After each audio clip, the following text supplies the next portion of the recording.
Welcome to my channel Unique Chemistry Classes. I am Nisha.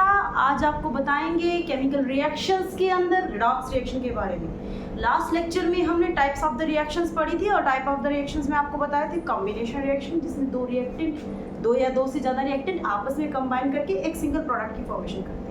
Second type of the reaction is your decomposition reaction, जिसके अंदर हमने क्या कहा था, एक सिंगल रिएक्टेंट दो या दो से ज़्यादा सिंपल प्रोडक्ट्स में आपको बनते हुए दिखाई देते हैं, टूटते हुए दिखाई देते हैं, and that is always endothermic in nature. Displacement reaction, जिसमें एक ज़्यादा एक्टिव मेटल एक कम एक्टिव मेटल को उसके सॉल्यूशन में से डिस्प्लेस करता है, and that type of the reactions are always exothermic in nature. And last आपको बताई थी डबल डिस्प्लेसमेंट रिएक्शन, जिसमें दो मेटल्स के सॉल्यूशन, दोनों मेटल्स अपने आप को अपनी जगह को बदलते हैं, एक दूसरे के साथ एक्सचेंज करते हैं अपनी जगह को, and that type of the reactions are known as double displacement reaction. आपको 5 बेसिक टाइप बताए थे, जिनमें से 4 बेसिक टाइप आपको लास्ट लेक्चर में बता दी थी। आपको ये भी बताया था कि कुछ बुक्स में 7 टाइप्स हैं, उसके अंदर 2 एक्स्ट्रा टाइप डाल रखी हैं जो इन्हीं 4 के अंदर से निकल के आती है। डेट इज न्यूट्रलाइजेशन रिएक्शन, जिसके अंदर एक एसिड और एक बेस एक दूसरे के साथ रिएक्ट करके आपको न्यूट्रलाइज होते हुए दिखाई देते हैं, एंड एक आपको बताई थी प्रेसिपिटेशन रिएक्शन, जिसके अंदर आपको प्रेसिपिटेट बनते हुए दिखाई देते हैं। लास्ट जो इंपॉर्टेंट टाइप है इसके अंदर, major type is redox reaction. Last major type of the reaction is known as redox reaction. तो देखिए बच्चे, रिडॉक्स रिएक्शन के अंदर हमने क्या है, हम क्या पढ़ेंगे यहाँ पर रिडॉक्स रिएक्शन के अंदर। Redox reaction is a type of reaction जिसके अंदर आपका दो प्रोसेस, कौन से दो प्रोसेस बेटा, रिडक्शन और ऑक्सीडेशन एक ही साथ होते हुए दिखाई देते हैं। आपका अगर यहाँ पे आपको समझना है तो मतलब सीधी सी बात है, रिडक्शन और ऑक्सीडेशन एक ही सिक्के के दो पहलू हैं, ठीक है। This is the type of reaction in which reduction and oxidation both are taken place simultaneously, एक साथ एक रिएक्शन के अंदर होते हुए दिखाई देते हैं। मतलब अगर कहीं रिडक्शन हो रही होगी तो ऑक्सीडेशन भी जरूर हो रही होगी, कहीं ऑक्सीडेशन हो रही है तो इसका मतलब रिडक्शन भी वहां पर जरूर हो रही है। This is only the process, जो एक ही सिक्के के ये दो पहलू हैं जो हमें एक साथ होते हुए दिखाई देते हैं। This is known as redox reaction. अब देखिए, रिडक्शन और ऑक्सीडेशन का मतलब क्या होता है। आपको पहले अगर ये पता हो कि रिडक्शन और ऑक्सीडेशन का क्या मतलब होता है, उसके बाद आप बता सकेंगे कि रिडॉक्स रिएक्शन क्या है या कैसे आप समझेंगे इसको। देखिए, रिडक्शन, कहीं पर भी बेसिकली रिडक्शन हो रहा है, ये आप कैसे पता लगाएंगे, या कहीं पर भी बेसिकली ऑक्सीडेशन हो रहा है, ये आप कैसे पता लगाएंगे। इसके लिए हमारे पास कुछ कॉन्सेप्ट्स हैं, कुछ बातें हैं जो आपको ध्यान में रखनी है। देखिए, रिडक्शन का क्या मतलब होता है। अगर ओल्ड सिस्टम के हिसाब से बताएं तो आपको रिडक्शन का क्या मतलब होता है। Reduction is what, this is addition of hydrogen. Reduction is what, this is addition of hydrogen. और oxidation is what, this is removal of hydrogen. किसी भी मॉलिक्यूल में से आपको हाइड्रोजन ऐड होता हुआ दिखाई दे रहा है या रिमूव होता हुआ दिखाई दे रहा है। अगर आपको ऐड होता हुआ दिखाई दे रहा है hydrogen, it means that process is reduction. अगर आपको कहीं पर रिमूव होता हुआ दिखाई दे रहा है, इट मीन्स वहां पर क्या हो रही है, उसकी ऑक्सीडेशन। अगर ऑक्सीजन की फॉर्म में देखें इसको, तो there is removal of oxygen, oxygen का रिमूवल हो रहा है, that is a reduction. And here is addition of oxygen. यदि कहीं पर ऑक्सीजन का एडिशन हो रहा है बेटा, it means that process is known as oxidation. अब कई जगह पे हमें, कई रिएक्टेंट्स में हमें हाइड्रोजन और ऑक्सीजन प्रोवाइड नहीं होता है, तो वहां पर हम कैसे पता लगाएंगे। वहां पर आपको एटम्स की ऑक्सीडेशन स्टेट्स देखनी है, and by using the oxidation state you can find out the reduction और oxidation. It means you have to see, जहां पर भी एडिशन ऑफ इलेक्ट्रॉन हो रहा है, it means that is your reduction, और कहीं पर भी रिमूवल ऑफ इलेक्ट्रॉन हो रहा है, it means that is your oxidation. तो आप इन्हीं में से किसी भी एक प्रोसेस को, स्पेशली ये जो है सबसे ज़्यादा सब जगह आपका अप्लाई हो जाता है, तो यहाँ पर इन चीज़ों को देख के आप पता लगा सकते हैं कि किसी भी एटम की मॉलिक्यूल के अंदर ऑक्सीडेशन हो रही है या रिडक्शन इज इट। जैसे अब यहाँ पे एग्जाम्पल हम लेते हैं कि मान लीजिए हमने लिया कॉपर और ऑक्सीजन की प्रेजेंस में उसको क्या कर रहे हैं, बर्न कर रहे हैं। ऑक्सीजन की प्रेजेंस में उसको क्या कर रहे हैं, बर्न कर रहे हैं। तो कॉपर को ऑक्सीजन की प्रेजेंस में अगर हम बर्न करें, that will give you what, copper oxide. उसी कॉपर का ऑक्साइड बन जाता है, ठीक है। तो यहाँ पर क्या देखेंगे, देखो सीधा दिखाई दे रहा है, यहाँ पे कॉपर में ऑक्सीजन ऐड हो रहा है, ऑक्सीजन ऐड हो रहा है, इट मींस कॉपर की क्या हो रही है, ऑक्सीडेशन। और अगर कॉपर की ऑक्सीडेशन हो रही है तो ऑब्वियसली इसकी क्या हो रही होगी, रिडक्शन। अभी आपको बताया ये एक ही सिक्के के दो पहलू हैं, कहीं पर अगर ऑक्सीडेशन हो रही है इट मींस वहां पे दूसरी जगह पे रिडक्शन भी जरूर हो रही होगी, ऑक्सीडेशन हो रही है तो रिडक्शन भी जरूर हो रही है। ठीक है, तो यहाँ पे कॉपर की हो रही है ऑक्सीडेशन एंड ऑक्सीजन की हो रही है रिडक्शन। ना अभी हमने क्या देखा कि कॉपर ऑक्साइड जो है हमारा, अगेन द सेकंड रिएक्शन, उसके अंदर हमने हाइड्रोजन गैस पास की।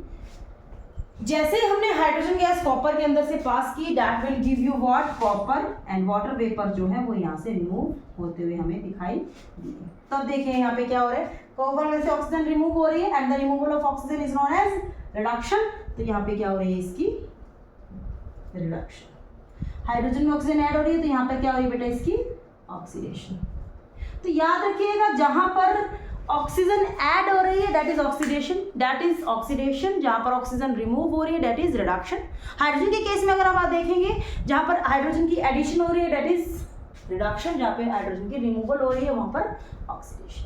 और अगर इन केसेस से आपको पता नहीं लगता है तो आप देखेंगे इलेक्ट्रॉनिक कॉन्सेप्ट से, कोई एटम अगर इलेक्ट्रॉन को रिमूव कर रहा है अपने अंदर से, it means that show oxidation. कोई एटम अगर इलेक्ट्रॉन्स को गेन कर रहा है अपने अंदर, ले रहा है, ऐड करवा रहा है, it means that is your reduction. तो इस तरीके से आप इन प्रोसेसेस को समझ सकते हैं, देख सकते हैं कि यहाँ पर क्या हो रहा है। इसका हमने एक एक्सपेरिमेंटल प्रूफ भी देखा है इस रिएक्शन का, this is a reversible reaction. इस रिएक्शन का एक एक्सपेरिमेंटल प्रूफ भी हमारे पास है, वो क्या किया, कैसे किया इन्होंने, देखिए।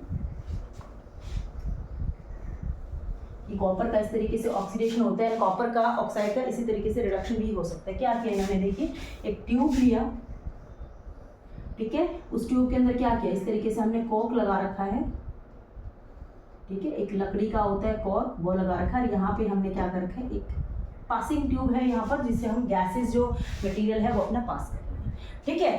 देन इस ट्यूब को इधर से क्लोज किया, अगेन यहाँ पर हमने क्या लगा रखी है, एक वुडन कॉर्क जो है वो यूज हमने यहाँ पर की है लाइक दिस, और यहाँ पे भी एक हमने पाइप जो है ये लगा रखी है। बीच में हमने क्या किया, यहाँ पे कॉपर का मेटल जो है वो रखा हुआ है, कॉपर के मेटल पे हमने क्या किया, यहाँ से इस तरफ से एयर पास की, यानी कि ऑक्सीजन पास की। जैसे हमने ऑक्सीजन पास की, this copper is converted into copper oxide. ये जो कॉपर है आपका क्या हुआ, कॉपर ऑक्साइड में कन्वर्ट हुआ। पता कैसे लगा बेटा, कॉपर जो होता है आपका रेडिश ब्राउन कलर होता है, जैसे कॉपर ऑक्साइड में कन्वर्ट हो गया, this converts into the blackish colour.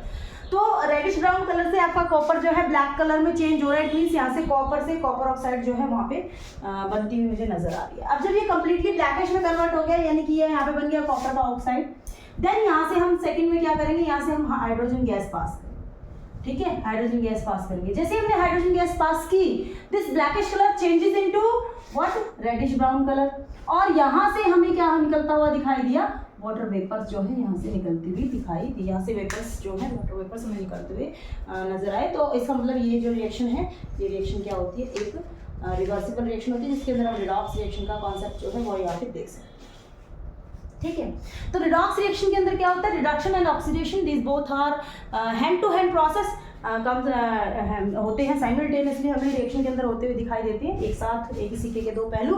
कहीं पर रिडक्शन हो रही है तो ऑब्वियसली दूसरी जगह पे ऑक्सीडेशन जरूर हो रही होगी, और कहीं पर हम कह रहे हैं अगर ऑक्सीडेशन हो रही है तो ऑब्वियसली दूसरी जगह पर रिडक्शन जरूर होगी। अब इसके अलावा एक और हमारी टर्म यहाँ पर यूज होती है, oxidizing agent and reducing agent, है ना। एक और टर्म हमारी यूज होती है यहाँ पे, oxidizing agent and reducing agent. This is oxidizing agent and reducing agent। अब देखो इसको आसान सी भाषा में समझे, अगर एजेंट का मतलब क्या होता है बेटा, बिचौलिया, जो मतलब किसी काम को करवाए, ठीक है।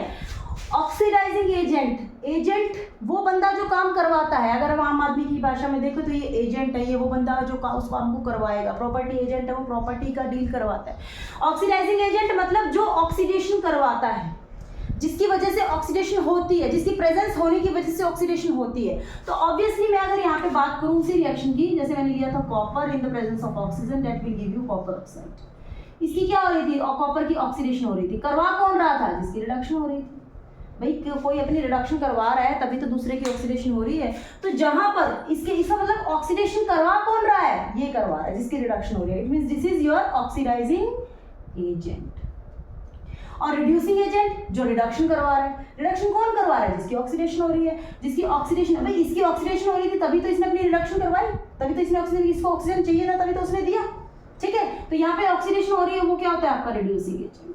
तो जिस मॉलिक्यूल की या जिस एटम की ऑक्सीडेशन हो रही है that will be reducing agent, और जिस एटम की या जिस मॉलिक्यूल की ऑक्सीडेशन रिडक्शन हो रही है that is your oxidizing agent.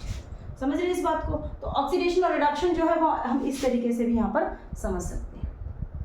Electronic concept की अगर हम बात करें तो जैसे आप रिएक्शन देखते हो, आपने पीछे भी एक रिएक्शन बहुत बार देखी है, magnesium plus oxygen changes to what, magnesium oxide, है ना।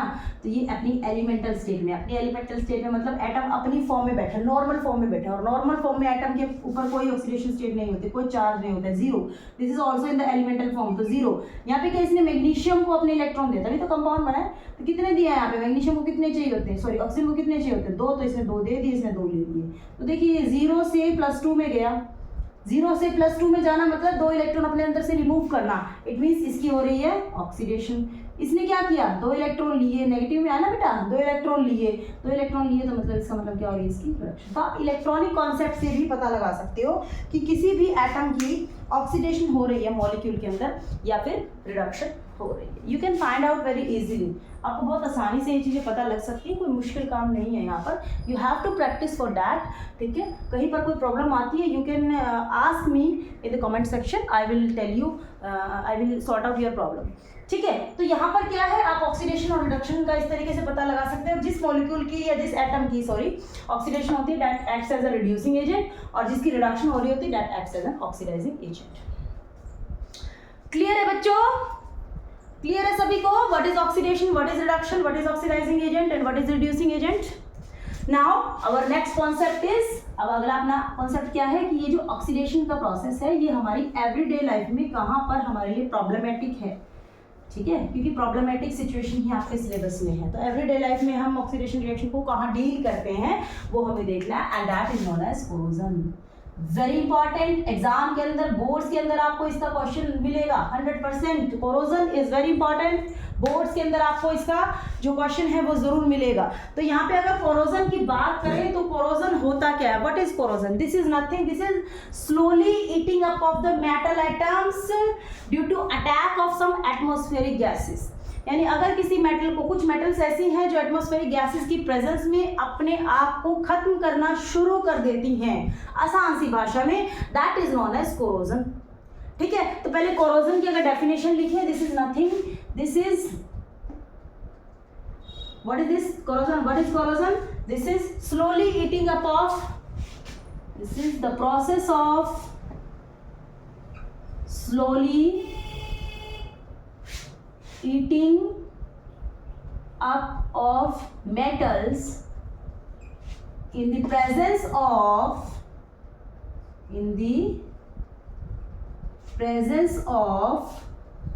Atmospheric gases. देखिए हमारे मेटल की सरफेस का धीरे धीरे खत्म होना due to presence of atmospheric gases such as, कौन सी गैसेस बेटा?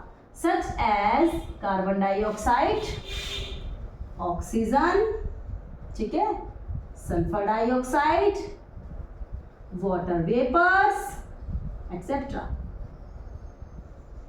इन सब में से, मतलब इन सब में से, और भी हो सकती है, एक्सेट्रा लगाया हमने, इन सब में से कोई भी गैसेस जो है वो प्रेजेंट है हमारे एटमॉस्फेयर के अंदर, ऑब्वियसली होती है, and that will eat up slowly eat up the metal surface due to formation of. करती क्या है एक्चुअल में, ये याद कैसे करेंगे, देखिए इस डेफिनेशन को, due to formation of carbon dioxide से क्या बनेगा? Carbonates, oxides and sulphides etcetera, ठीक है। This is the process of slowly eating up of metal, धीरे धीरे मेटल के सरफेस का खाया जाना due to presence of some atmospheric gases such as carbon dioxide, oxygen, sulphur dioxide, water vapour etcetera, due to formation of carbonates, oxides and sulfides etc. that process is known as corrosion। उस process को क्या बोलते हैं बेटा? Corrosion. आसान सी भाषा में क्या होगा, जैसे ये आपका देखिए मेटल का सरफेस है, यहाँ पर कोई भी गैसेस अटैक करेंगी इस सरफेस के ऊपर, उसकी जो केमिस्ट्री है उसको केमिकल रिएक्शन हो जाएगी, केमिस्ट्री को चेंज करेंगे और वो लेयर जो है वो उतर जाएगी। धीरे धीरे मेटल धीरे धीरे सारी एक एक परत करके खत्म होती जाएगी और मेटल धीरे धीरे खत्म हो जाएगी, ठीक है। That is known as corrosion. और कोरोजन की अगर हम बात करें तो आयरन की जो कोरोजन है, हम कह सकते हैं the corrosion of iron corrosion of iron is known as, it is known as rusting. जंग लगना लोहे को जंग लगना भी कोरोजन ही है, and that is known as rusting. Iron की कोरोजन को हम रस्टिंग के नाम से जानते हैं. बहुत इंपॉर्टेंट है, एग्जाम के अंदर आएगा ये. ठीक है, क्या होता है देखिए आयरन के साथ क्या खिलवाड़ होता है, इस मेटल के साथ क्या करते हैं एटमॉस्फेरिक गैसेस. देखिए आयरन प्रेजेंट है आपका, एटमॉस्फेयर के अंदर ऑक्सीजन प्रेजेंस है, एटमॉस्फेयर के अंदर वाटर वेपर भी प्रेजेंट है. ठीक है, यहाँ पे इनको हम बैलेंस कर देते हैं. ठीक है, तो यहाँ पे क्या होगा, जैसे एटमॉस्फेरिक गैसेस यानी कि ऑक्सीजन की प्रेजेंस में, वाटर वेपर की प्रेजेंस में आयरन आएगा. आपने देखा होगा जब लोहे को जंग लगता है ज्यादातर हमारी बारिशों के दिनों में लगता है, कारण वाटर वेपर्स की बहुत ज्यादा भरपूर मात्रा होती है. ऑक्सीजन तो देखो एटमॉस्फेयर में होती ही है. तो आयरन ऑक्सीजन के और वाटर वेपर की प्रेजेंस में किसमें चेंज होता है, this will convert into iron oxide dot water vapours जो है as a water of crystallisation यहाँ पे चिपक जाती है. तो ये क्या होता है, this is your rust, this is a formula of rust. कई बार एक नंबर में रस्ट का फॉर्मूला भी जो है वो पूछ लिया जाता है. ठीक है, केमिकल जो नेम है इसका क्या होगा, this is hydrated, what is this, this is hydrated ferric oxide. What is this, this is hydrated ferric oxide. तो आपका जो आयरन है वो ऑक्सीजन की प्रेजेंस में, एटमॉस्फेरिक गैसेस यानी वाटर वेपर्स की प्रेजेंस में जो है वो इस तरीके से अपने आप को खत्म कर लेता है, उसमें रस लग जाती है. अच्छा, और एग्जांपल हो सकते हैं बेटा इसकी, कई बार आपने चांदी के गहने देखे होंगे, जब हम बिल्कुल नए नए लेके आते हैं तो बहुत चमकदार होते हैं, एकदम बढ़िया शाइनी सरफेस होता है, लेकिन आफ्टर सम टाइम वो चांदी जो है वो काली पड़ जाती है.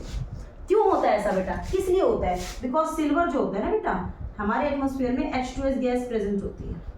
ठीक है, तो H2S गैस की प्रेजेंस में क्या करता है, सिल्वर जो है सिल्वर सल्फाइड में चेंज हो जाता है, and that is black in colour, और हाइड्रोजन गैस यहाँ से रिमूव हो जाती है. This substance is black in colour, this is known as corrosion of silver. तो कोरोजन सिल्वर की कोरोजन हो जाती है यहाँ पे. This is your silver sulphide, what is this, silver sulphide.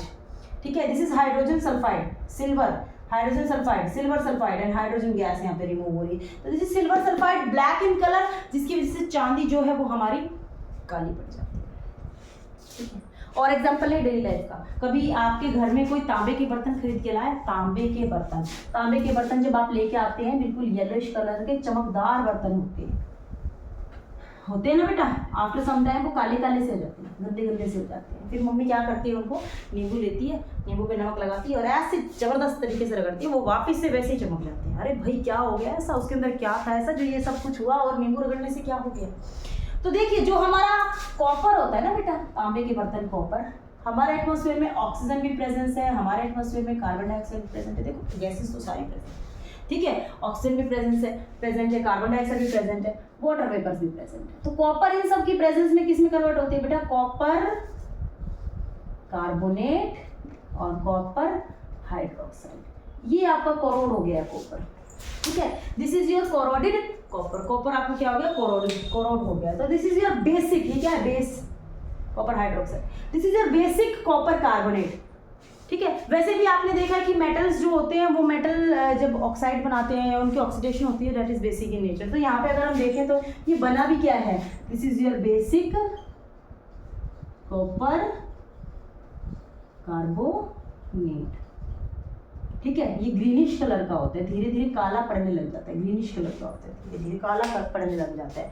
अब देखिए आपकी मम्मी क्या करती हैं, पेरेंट्स क्या करते हैं, उसको साफ करने के लिए नींबू लेते हैं, नींबू पे थोड़ा नमक लगा देते हैं और उसको जोर से रगड़ते हैं, वो बिल्कुल साफ करके देखना आपको भी बिल्कुल साफ हो जाता है. एक्चुअल में नींबू में होता क्या है बेटा, citric acid. Is it citric acid, ये कैसा है, बेसिक.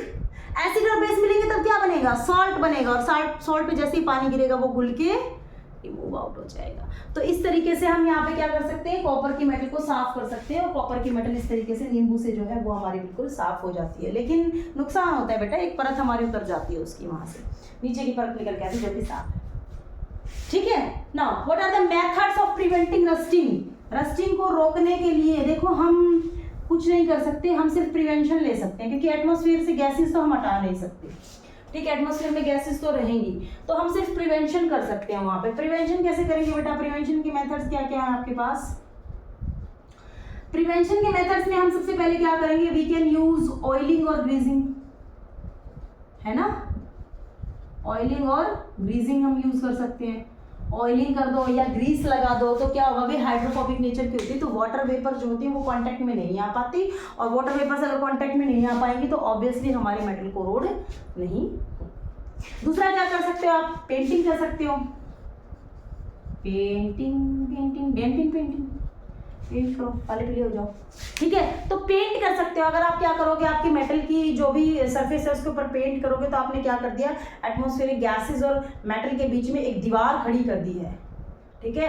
वो दीवार जब तक खड़ी है तब तक मेटल कोरोड नहीं होगा, मेटल को कोई भी नुकसान नहीं होगा। Last process is your galvanisation, very important, very important, ठीक है। गैल्वेनाइजेशन किसको यूज करते हैं बेटा, जिंक मेटल को यूज करते हैं। आपकी ये मेटल है, मान लीजिए जो कोरोड होने का खतरा है, जिसको हमने क्या कर दिया, इसको जिंक मेटल से कवर कर दिया, ठीक है। अब जिंक आपने एक्टिविटी सीरीज के अंदर पढ़ा होगा, काशीनाथ बाबा का माली आलू जरा जरा जरा फीके नहीं स्पाइसी पकाता है, जरा मतलब जिंक। जिंक जो होती है that is more active metal as compare to iron and other metals जो आपने नीचे उसके देखिए, जैसे कि कॉपर है, सिल्वर है, जिनका एग्जांपल अभी हमने पढ़ा है, आयरन, कॉपर, सिल्वर। तो ये क्या हुआ, जब तक यहाँ पर जिंक प्रेजेंट है तब तक, क्योंकि वो ज्यादा एक्टिव है, वो रिएक्ट करेगा, दूसरे मेटल को रिएक्ट नहीं करने देगा, तो कोरोजन को यहाँ पर रोक देगा।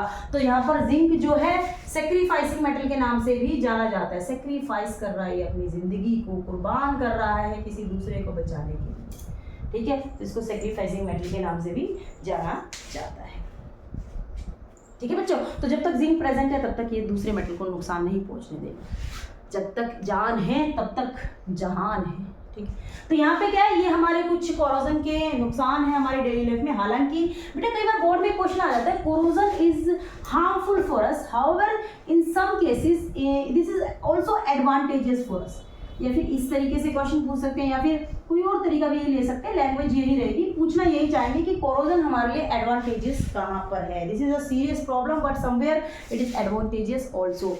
हाउ, कोरोजन आपके लिए एडवांटेजेस कहाँ पर है भाई, अभी तक तो हमारे लिए सीरियस प्रॉब्लम है, बड़े से बड़े पुल, बड़े से बड़े ब्रिजेस, हमारे जंग लग के लोहे को नीचे गिर सकते हैं, हमें नुकसान हो सकते हैं। तो ये फायदेमंद कहाँ पर हुआ भाई, फायदेमंद कहाँ पर हुआ, where this is boon for us. तो इसके लिए आपका आंसर क्या होगा, देखिए बेटा, जो एल्यूमिनियम मेटल है बेटा, जब उसका कोरोजन होता है एटमॉस्फेरिक यानी गैसेस यानी ऑक्सीजन के प्रेजेंस में, this is converted into what, aluminium oxide. However this is corrosion, लेकिन एल्यूमिनियम जो है वो ऑक्सीजन की प्रेजेंस में एल्यूमिनियम ऑक्साइड में कन्वर्ट हो जाता है। लेकिन बाकी सभी मेटल्स में जैसे केस था कि हमारी जो मेटल की सतह है उस पर कोरोजन हो जाता है, वो कोरोड हो जाती है, तो वो लेयर उतर जाती है, नेक्स्ट लेयर हमारी आ जाती है, तो धीरे धीरे मेटल जो है हमारी खत्म होने लग जाती है। बट एल्यूमिनियम के केस में जब एल्यूमिनियम के ऊपर कोरोजन होता है बेटा, तो एल्यूमिनियम ऑक्साइड जो होता है वो वहीं पर चिपक जाता है, and that will not remove from the metal surface. और अगर वो मेटल सरफेस से रिमूव नहीं होगा, वो वहां पर चिपक जाता है, तो दैट केस वहां पर एल्यूमिनियम बाकी की लेयर्स पर कोरोजन नहीं होने देगा, वो प्रोटेक्टिव लेयर के रूप में काम करेगा। तो एक लेयर कोरोड होके हमारी बाकी की सभी लेयर जो है यहाँ पर प्रोटेक्ट हो जाएंगी। सो we can say in case of aluminium this is advantages for us. Advantages क्यों बेटा, बेशक एक लेयर का नुकसान हुआ लेकिन बाकी सभी लेयर्स तो बच गई। So here is corrosion advantages for अस, हमारे लिए बहुत बढ़िया है यहाँ पर ये, क्योंकि ये बाकी सभी लेयर्स को खराब होने से बचाता है। तो कोरोजन हालांकि बहुत हार्मफुल है, but in case of aluminium that is advantages for us because of the formation of aluminium oxide, a layer of aluminum oxide which stick to the metal surface and protect the metal from further corrosion, acts as a protective layer for that. So this is all about chemical reactions and equation, एक आपका बहुत ही छोटा सा chapter जिसको हमने clearly बिल्कुल यहाँ पे एक एक लेक्चर के साथ धीरे धीरे फिनिश किया है। आपको सब कुछ समझ में आ गया होगा, आई होप सो। और अगर आपको सब कुछ बिल्कुल क्लियर समझ में आ गया है, बहुत बढ़िया तरीके से आपको समझ में आ गया है, आप पसंद कर रहे हैं हमारे लेक्चर्स को, तो you can like and subscribe my lecture. आप शेयर भी कर सकते हैं अपने फ्रेंड्स को। यूटी में आपको आगे एग्जाम्स में आपको बहुत ज़्यादा हेल्पफुल रहेगी ये सारी वीडियोज़, और आप सब बहुत अच्छे से क्लियर कर सकेंगे, ठीक है। अगर आपको कोई भी प्रॉब्लम आती है, कोई भी क्वेश्चन, कोई भी क्वेरी आपके किसी भी लेक्चर में आपको आ रही है, you can ask me by commenting in the comment section. I will answer, I will clear that problem. ठीक है, और इसी के साथ दिस चैप्टर इज ओवर। और सभी के यूटी के लिए या सभी के जो भी एग्जाम्स आने वाले हैं उनके लिए सभी को all the best, be careful. Hope so आपको समझ में आया होगा। Thank you.